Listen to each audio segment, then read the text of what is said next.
everybody. I am so late to the party and I feel a little bit silly doing this video now, but I just haven't been feeling great lately and I just wanted to do my yearly wrap up when I was feeling up for it, and here we are. So these are the books that have really stuck with me and I don't think that they're going anywhere.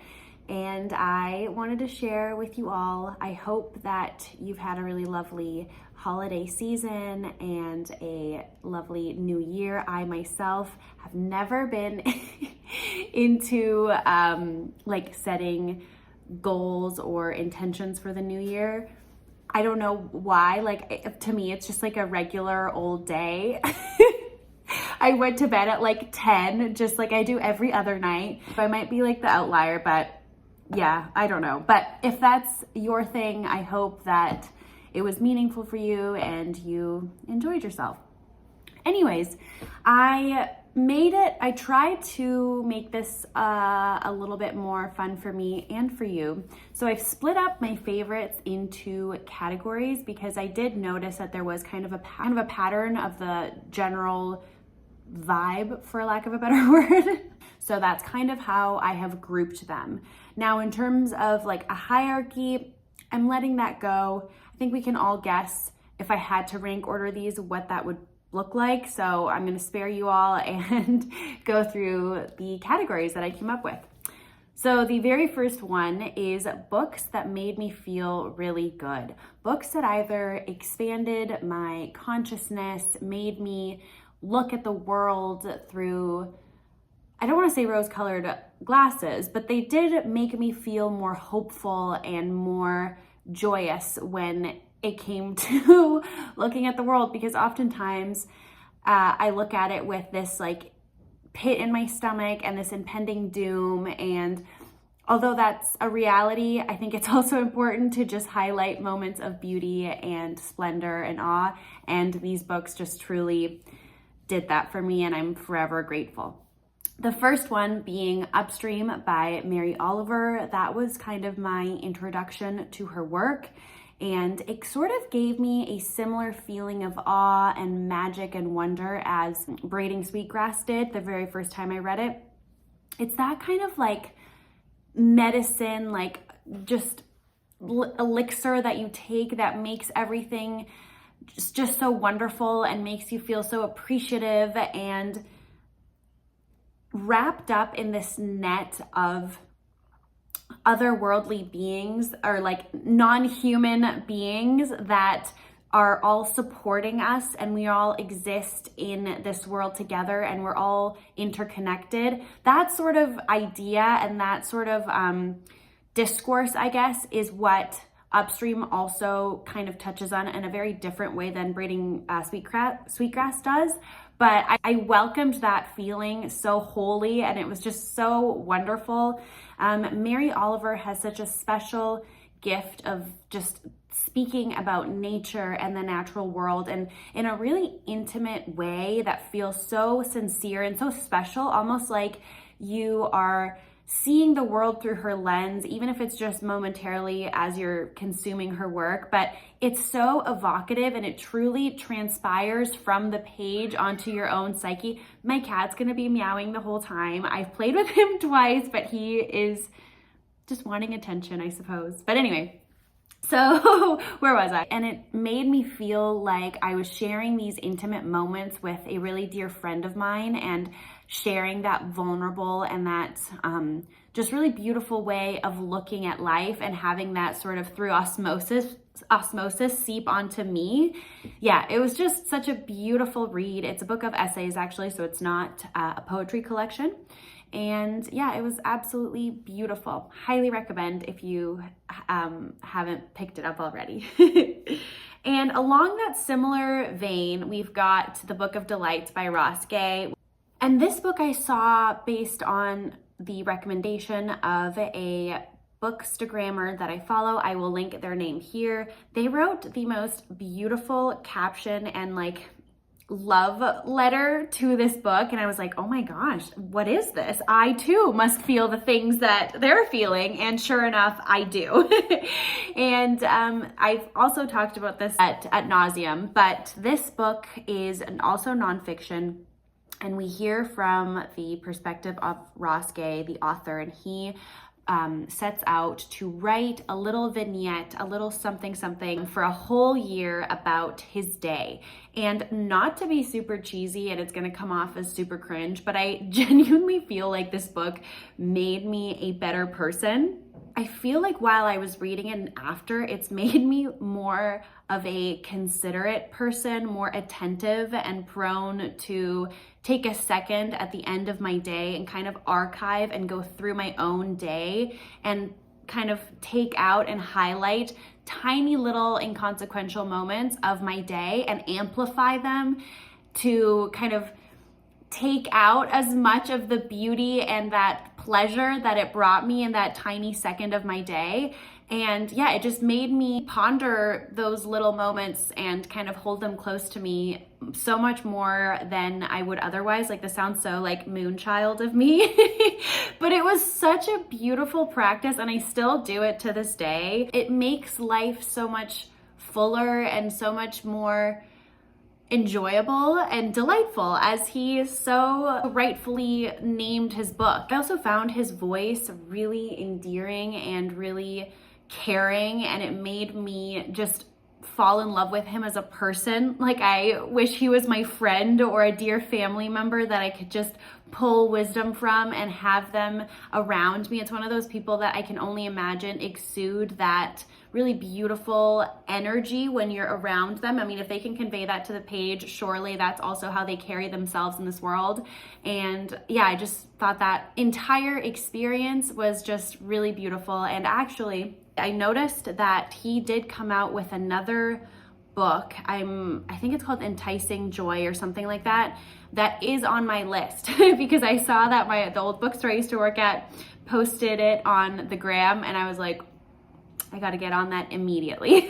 And then for my fiction pick in this category of books that made me feel really good, I have The Friend by Sigrid Nunez, which I would have to say is my favorite author discovery of this year. I read almost all of her work, and all of it was so impressive and made an impression on me. But I think because this was the very first Nunez that I picked up, just really imprinted on me, and I have like such an emotional attachment and relationship to this book. Just became so attached to the unnamed narrator and just the depth of this super tiny book that really could be read in just like a couple days or even one sitting if you're feeling super ambitious. Loved how real the connections between the characters felt. It felt really intimate, that we as readers were let into this really beautiful, complex relationship, and also the discourse around writing, grief, friendship was really breathtaking. And I also love books that kind of carry you through a whole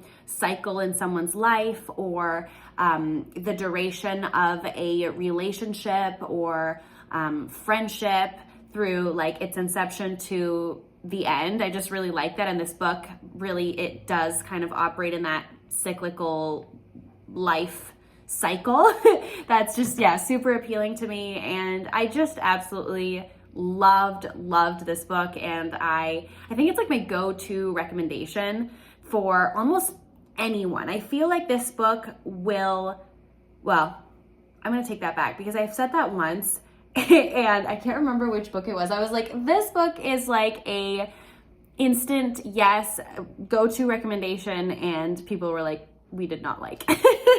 So everybody's tastes are different, obviously, but I feel like this can be a crowd pleaser. I don't know, you tell me. Okay, then for the next category of books, we've got the introspective and philosophical reads that really took my breath away and were super, super impactful. And the first being Nopaming by Leanne Bedasamasake Simpson. I don't even know how to go about explaining that book to you. I think the less you know, the better, but it really alters your idea of what a book can look like, how we tell stories, different ways of existing in this world. It's almost like that book expands your notions of what like a human archetype and experience in this world can look like. She is a Anishinaabe indigenous woman, so she is writing from the perspective of that nation, which was so inspiring. I think we've got so much to learn from the indigenous experience. And she plants the seed of the importance of making space for your own cultural practices in a landscape that is in diametrical opposition to everything that you believe in. And the just fortitude and perseverance and collectivity of the characters in this book is just so inspiring. And the way that she quite literally decolonizes the page by very purposefully using language and words and form that challenge that, I thought was just like so brilliant and so strong. And I'm just in awe of this author, to be honest. I've watched a few talks. I think she's a professor at a university out east, so I've listened to some of her like professor lectures, and they are just so inspiring. And this book was just truly just such a gift for me. It was exactly what I was looking for, and it was so impactful and so beautiful. I just highly recommend that you read it. Although I'm not the intended audience, I think, and if you aren't either, I think we can all take something away from this narrative and just really sit with it and yeah, be introspective about what we just read and what it all means. And yeah, it was just such a delightful, really gorgeous and philosophical reading experience for me.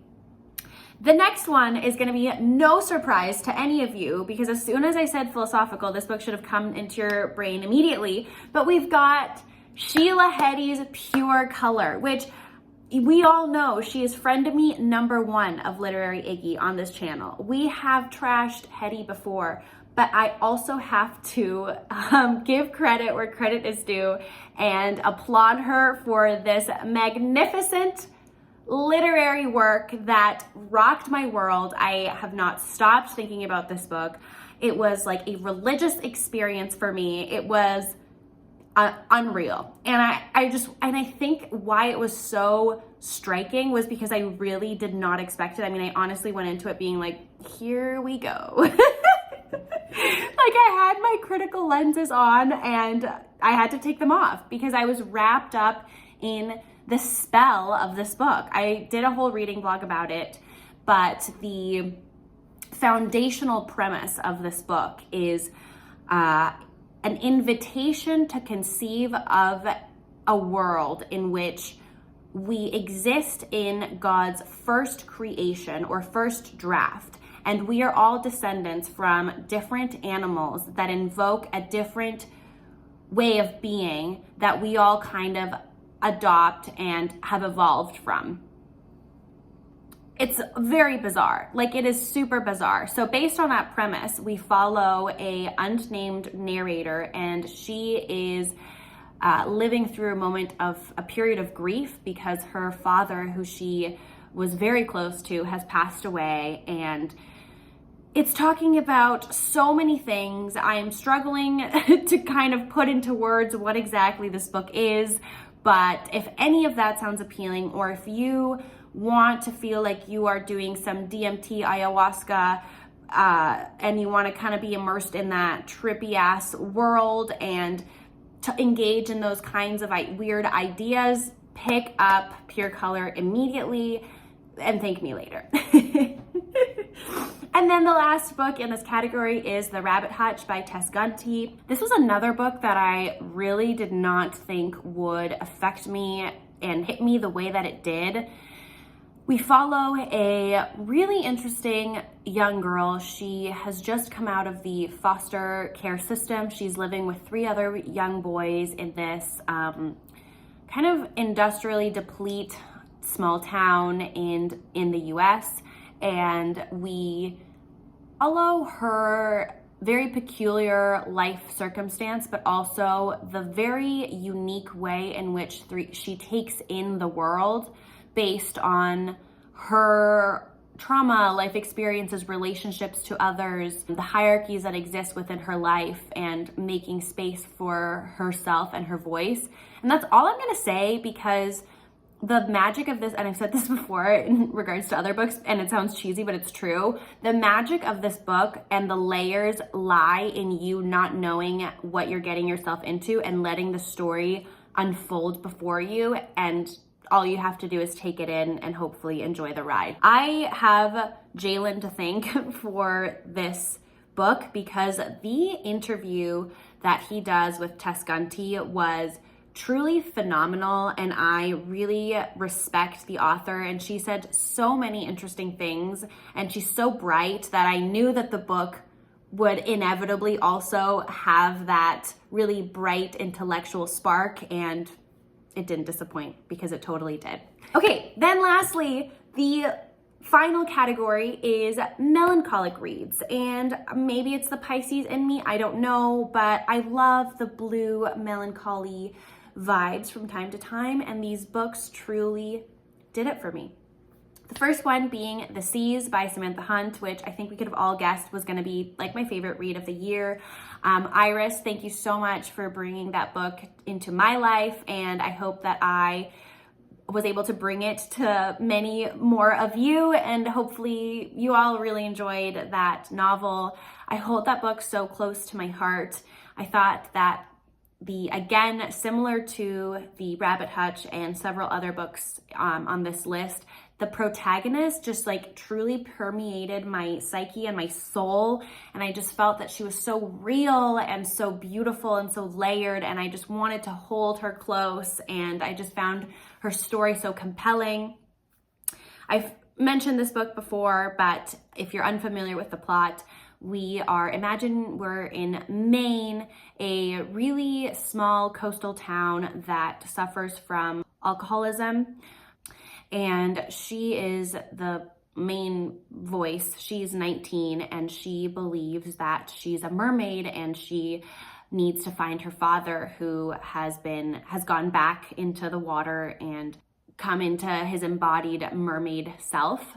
Alongside that, we've got her love interest as well as dear friend, and he is a war veteran who's like 20 years older than she is, so we've got an interesting dynamic there. It's very complex. It's a really beautiful read. There are some stunning sentences that still live in my head. Samantha Hunt is an incredible author that I cannot wait to explore more of her work this year, but that book truly just took the cake. It was incredible. And then you can't talk about melancholic reads without discussing the Autobiography of Red by the incredible Anne Carson. Oh my gosh, I think that's also has to be like my second favorite book of the year. What a delight Garyon was. Another character that will forever live in my heart. I just want to hug him and never let him go.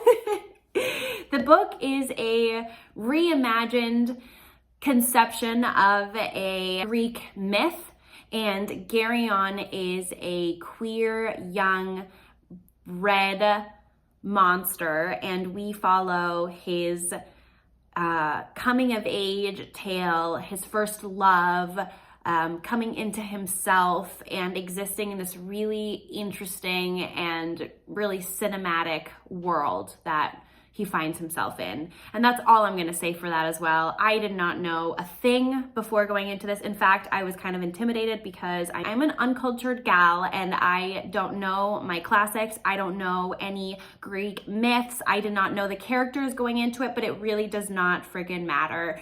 It's a stunning, evocative read that you don't really need anything but just to give yourself to Garyon. Really. And then we have The Employees, and I can't remember who that's by, so I apologize. And you might be wondering, well, why did you put that in melancholic reads, Ignacia? Because it's kind of a sci-fi critique on capitalism book. But the reason why I put it in this category is because of the really compelling, and like one of the things of that book, which a lot of things impacted me, but one of the things that was most striking to me is the intimate relationship that both humans and the humanoids have to the foreign objects that were transported from the new planet that the spaceship is orbiting around into the spaceship. I think that's a very human thing of us, to drench physical objects with meaning and to create these almost like one-sided bonds with the material world, and yeah, just drench them with meaning. And melancholy is a big component, especially in this specific setting that we find ourselves in, because the humans associate or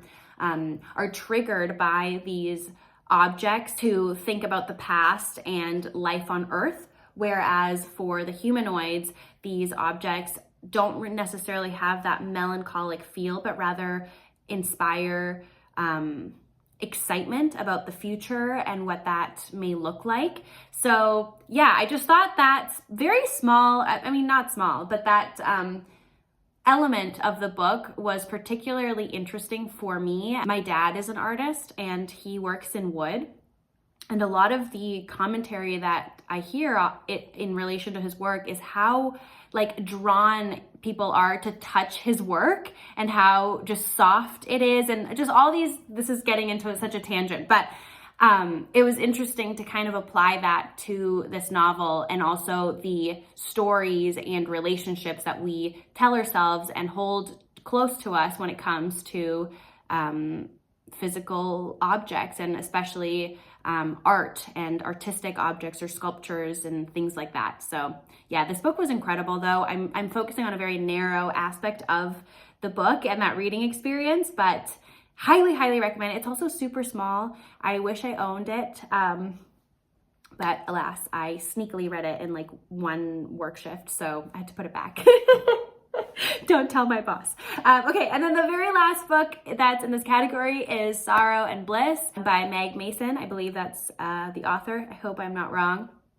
And again, I think part of the reason why I really enjoyed this book is because we follow the character from, in this book, we go like backwards. We find her in a specific moment in time when her marriage is falling apart, but then we trace her life back in time to understand the main character a little bit more, her dynamics to the people around her, and the, I guess, central theme is her unnamed mental illness and how that informs her life and her relationships. And again, I didn't know very much going into this, and it really just stuck with me. I felt like it was very raw and just sincere and real, if I haven't said that already. But anyways, those are all of my picks, my friends. I hope you enjoyed this. This actually lifted my spirits, so I'm really happy that I did this. I hope that I have interested you in some of these, and perhaps you've read them already. And please let me know what you have read this year that has really stuck with you. I would love to add it to my list. I'm actually maybe thinking of not setting a reading goal and just kind of seeing how I do. I'm really looking forward to this summer though, because I'm going back to my undergrad years where I would make like a massive list before my summer break and see what I would get through.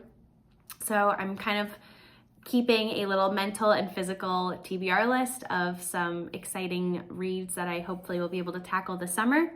And yeah, so I will hopefully see you soon. Thank you for sticking around and watching me. Your comments bring me a lot of joy, like I said before, but I just wanted to say that again. And yeah, I hope we all have a really lovely year.